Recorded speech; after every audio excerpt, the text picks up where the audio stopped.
In this African folktale, a village suffered 100 years without rain.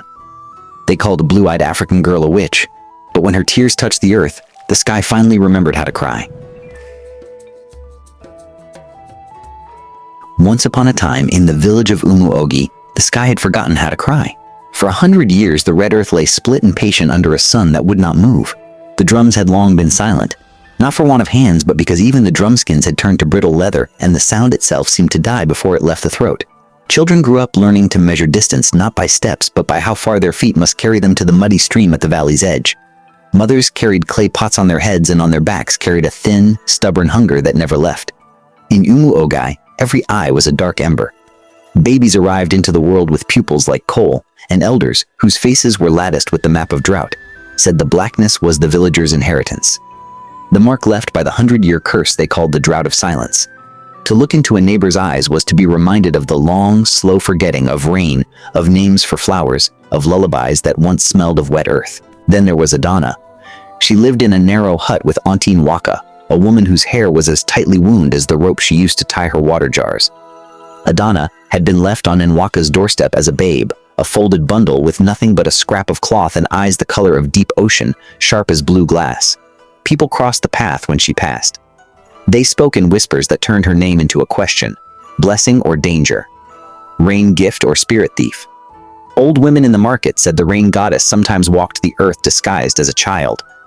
Children dared one another to stare at Adana's eyes and then, queerly, would avert their gaze as if whatever they had seen there might follow them home. For Adana herself, the strange was not a thing to be feared. She grew like any other child in Umuogi, hungry, barefoot, curious.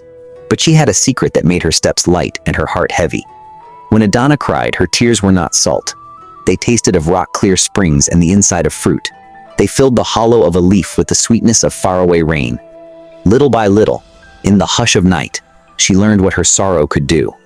After the cooking fire died and the village settled into its hot, thin sleep, she would go out with a calabash and a rag and slip between the huts like a small blue lamp shadow. She found children with cracked lips, old men who had no strength left to walk to the stream, women nursing fevered babies.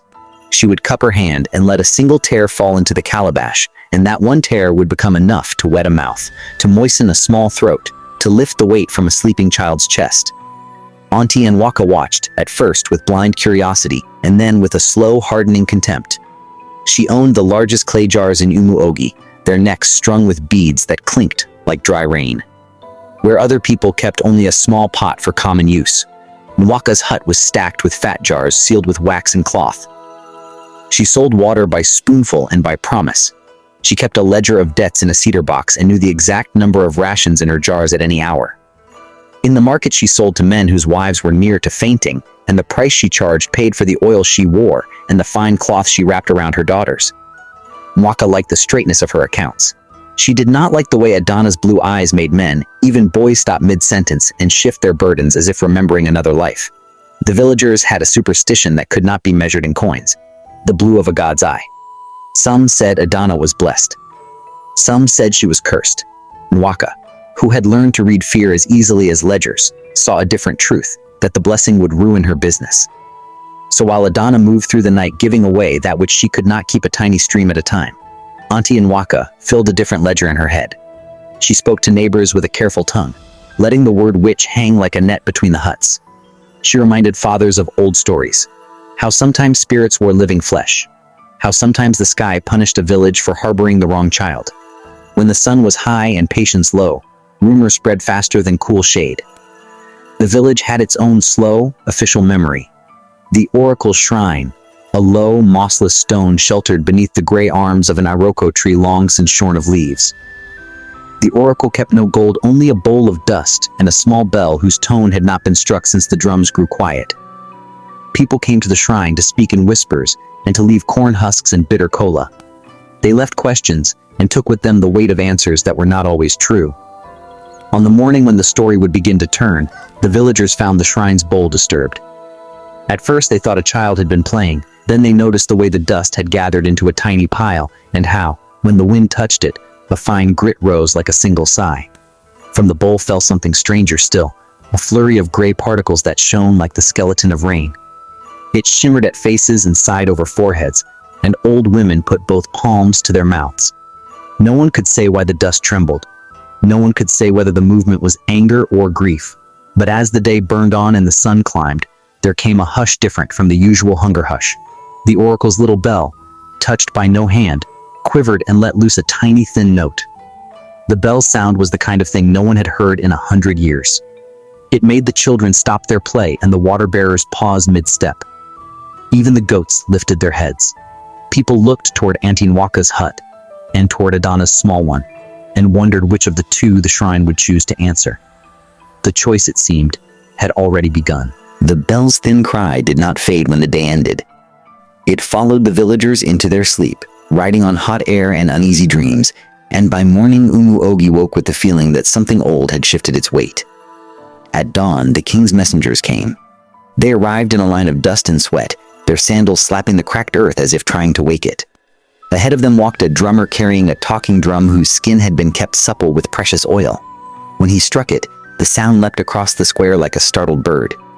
People poured out of their huts, jars balanced on their heads, children clinging to skirts. Even Auntie Nwaka emerged, smoothing her wrapper and counting her breath, already guessing that news was about to become a currency. The chief messenger raised his staff and spoke in a voice practiced for distance. The prince, he said, had reached the age of choosing. The throne could not stand on dust alone. The king sought a wife for his son, not for beauty, not for wealth, but for the one who could stand between Umuogi and the curse that gnawed at its bones. A murmur spread like fire through dry grass. Then the oracle appeared, wrapped in cloth the color of old ash, eyes veiled, feet bare against the earth. The shrine's bell rang once more, this time struck by the oracle's own hand, and the village fell into a silence so tight it hummed. The prophecy was spoken without ornament. Only the maiden who can fill the royal calabash with water from her own spirit shall be queen, the oracle intoned. And by her hand, the rain shall return to the sky. For a heartbeat, no one breathed. Then hope rose. Wild, desperate, half-mad hope. Women clutched their daughters' shoulders. Men straightened their backs as if the words themselves had poured strength into them.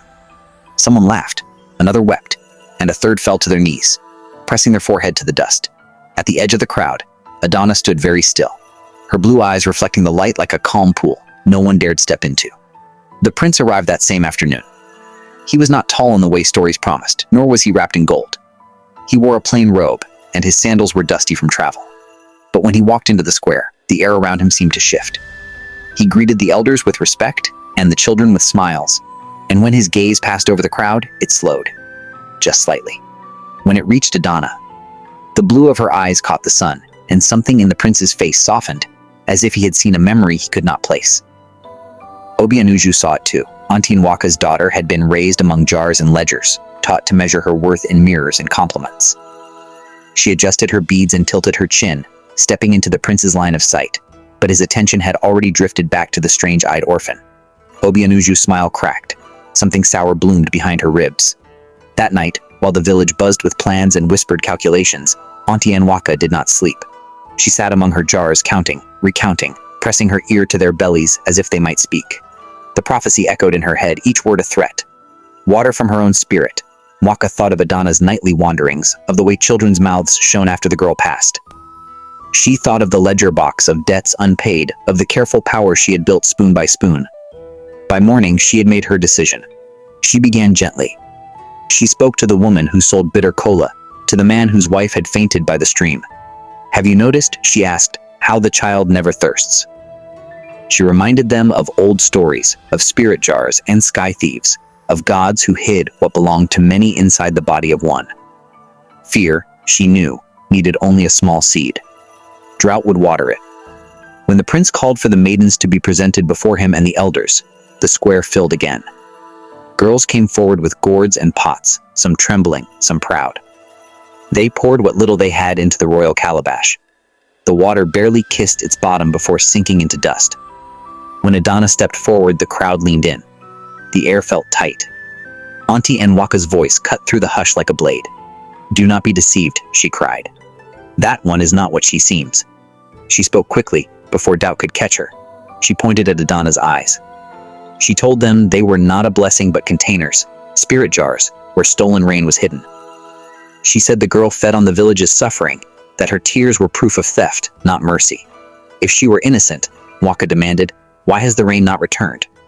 The crowd shifted. Desperation does not weigh words carefully. It grabs the heaviest explanation and clings to it. The prince frowned. The elders murmured. The oracle said nothing. By the time the sun dipped low, the word witch had settled on Adana's shoulders like a sentence already written. And as the square emptied, the dead Iroko tree cast a longer shadow than it had that morning.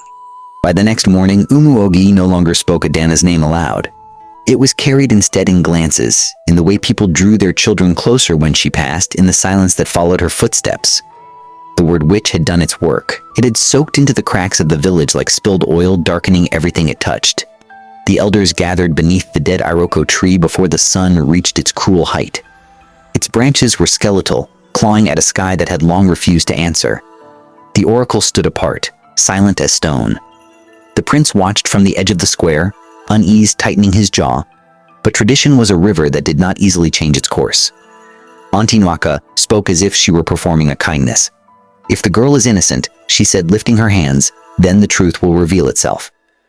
But if she is hiding our rain inside her body, then she must be dried out. Only then will what she has stolen return to us. The ritual was old, dragged from the deepest desperation of past famines. No blood was spilled, no knife was raised. Instead, the accused was tied beneath the open sun and denied water until the spirits themselves passed judgment. Adana did not fight when they came for her. Two men bound her wrists with rough rope, the fibers biting into her skin. Children she had once helped cried openly now, their tears wasted on dust. A woman reached forward as if to stop the men, then pulled her hand back, fear snapping her courage like a dry twig. They tied Adana to the trunk of the Iroko tree. The bark was hot and dead against her back. Above her, the sun sat heavy and unblinking. The elders declared the law. No one was to give her water. Not a drop. If she truly carried the rain, it would be forced to return to the earth. As the crowd dispersed, Auntie Nwaka retreated to the shade of her hut, arranging her jars where she could see the tree from her doorway. She smiled and told herself this was necessary. She told herself the village would thank her when the rain came back. The hours stretched. The sun climbed, and with it came thirst sharp enough to feel like a knife behind the eyes. Adana's lips cracked. Her breath grew shallow.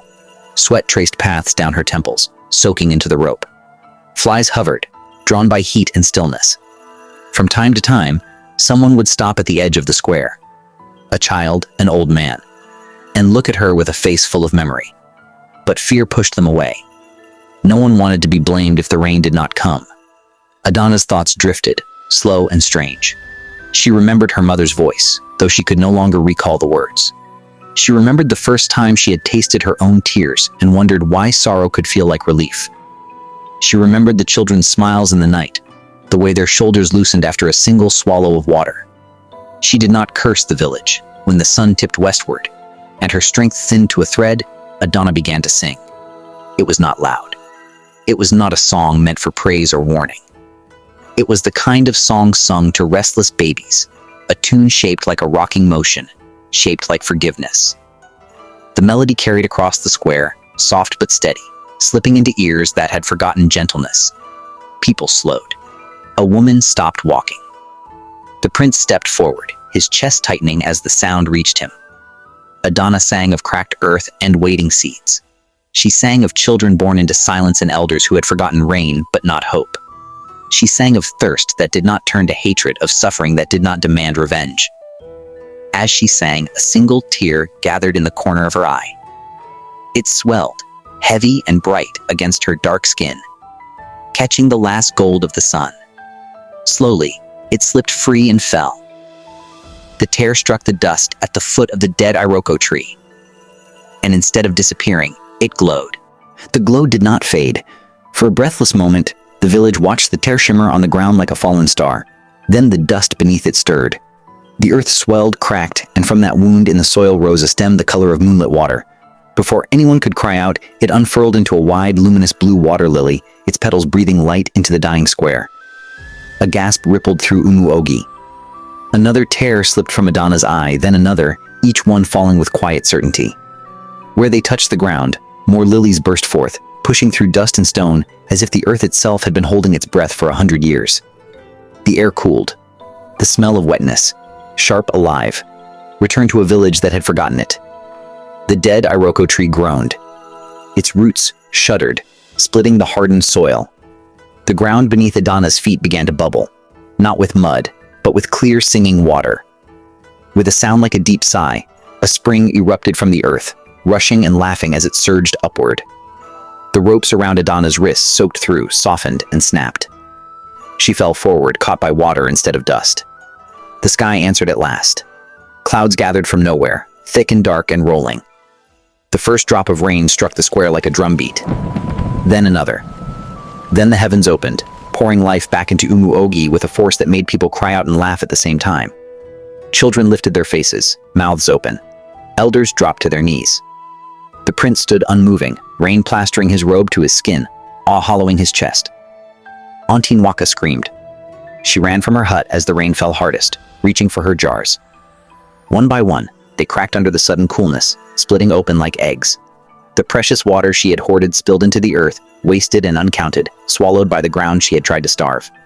Her ledger box floated out of her doorway, its pages blurring into nothing. The oracle stepped forward, rain sliding down their veiled face. The rain was never stolen, the oracle declared, voice carrying above the storm. It waited. And it waited for mercy.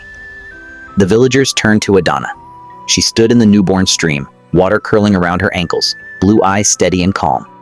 No anger lived in her face, only a deep, quiet sadness. And beneath it, forgiveness. The prince approached and knelt, scooping water from the spring into the royal calabash. It filled easily, brimming with living light. By sunset, the rain softened into a gentle song. Green pushed through cracks in the earth. The lilies closed their petals, sinking back into the soil, leaving the spring behind as a promise that would not vanish. Adana was crowned not with gold, but with woven leaves still wet with rain. The people renamed their home Umumiri, the village where rain returned. And in the seasons that followed, the sky never forgot them again. What did you get to learn from this story? Kindly drop your thoughts and questions below. Do well to hit the subscribe button to see more emotional and exciting stories like this on Afrotales by Siri.